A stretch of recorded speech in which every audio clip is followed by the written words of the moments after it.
Our top story tonight, the latest verdict is in for the three men involved in Ahmaud Arbery's murder. Today, jurors found Travis McMichael, Greg McMichael, and William Roddie Bryan all guilty on federal hate crimes charges. WSAV's Bryan Ray followed this trial since the start, and he is joining us at the federal courthouse in Brunswick. Bryan, what is the Arbery family saying about the jury's decision? Well, Ben and Tina, Arbery's family says this is another challenge they've overcome just before the second anniversary of Ahmaud's death tomorrow. The family says, while they'll never quite heal from the loss of Ahmaud's life, they are satisfied with the accountability for the men involved. Justice for Ahmaud!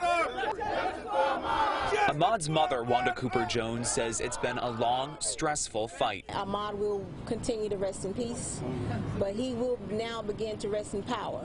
Yes. The jury finding the three defendants guilty of all 5 charges in the indictment, including attempted kidnapping and that they interfered with Arbery's rights because of his race. That group of 12 was comprised of 8 white people, 3 black people, and 1 Hispanic person. The only black man on the jury was seen crying as the verdict was read. This case involves social media evidence showing the defendants used racial expletives and slurs when talking about black people, something Cooper Jones says was hard to listen to.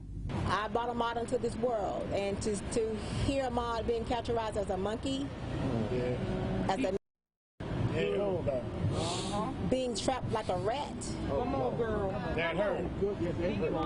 Come on. It's painful. The federal trial began with a plea deal for the McMichaels between prosecutors and defense, which the Arbery's begged the judge not to accept. Now, on the other side, they feel one step closer to getting full justice for the man they love. Ahmaud was a kid you can't place, because the heart he had, that will be missed by him. He loved his family. He called us every day. If he had but one word to tell you, guess what that was? I love you, Pop. Yes. I love you, Mama. The Arbery family says they plan to spend tomorrow remembering Ahmaud's life and what they call this victory for him. There are also a number of commemoration events planned for here in Brunswick and across the state as well. Live in Brunswick, Bryan Ray, WSAV News 3 on your side. Bryan, tell us, how did the defendants react to the verdict?